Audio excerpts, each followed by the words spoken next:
Welcome back. If you don't want to create a funnel, you can leave your product as a single buy product, and what you'll need to do now, you'll need to place a buy button on a sales page. Now you have already set up the sales page for this particular product. So what we need to do now is we need to go and get the buy button code and place it on that page. So we're going to click Get Code, and you're going to see this dialog box. You can then edit the buy button's appearance. So for example, you can change the style, you can change the color. You can make it so that the buy button says something specific, such as buy now, free download, or free trial. You can also customize the words on the buy button. If you see the custom button text, you can write in what you want in this area. You can choose to put a border around your buy button.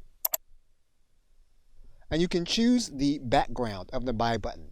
So for example, if you're going to be placing the buy button on a background that is not going to be white, what you can do is you can make this so that the buy button code is going to be transparent. Finally, there's also customization that you can place on the page. You can make it so that the price does not appear on the buy button at all. You can also make it so that the credit card logos do not appear. You can make it so that the hurry up code appears. And what will happen is that any of your variable pricing elements will show up in this area on the buy button.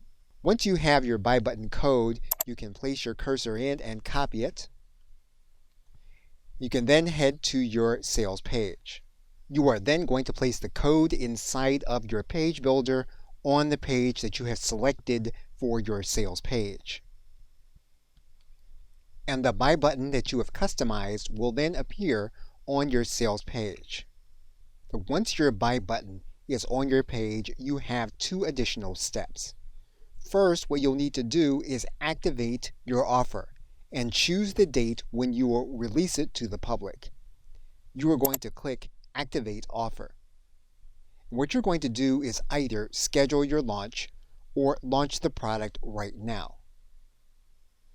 You can choose a time and date in the future and then click Activate.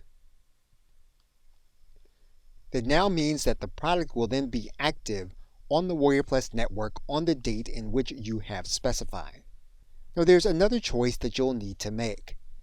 If you want your product to appear in the marketplace and be seen by individuals that want to purchase and or promote the product, you can submit your product to be reviewed by WarriorPlus. And to do that, you're going to click the Submit Request button. Now when you do this, you're going to want to make sure that all your buy buttons are correct and that your funnel works the way it should. If you need to write notes to the reviewer, you're going to want to write them here in this area, and you'll then click Submit for Review. Now for the sake of this video, we are not going to click Submit for Review. This is a step you would take if you want your product to appear in the marketplace. What we're going to do now is we're going to X out of this product. Okay, so with that, thanks, and I will see you in another video.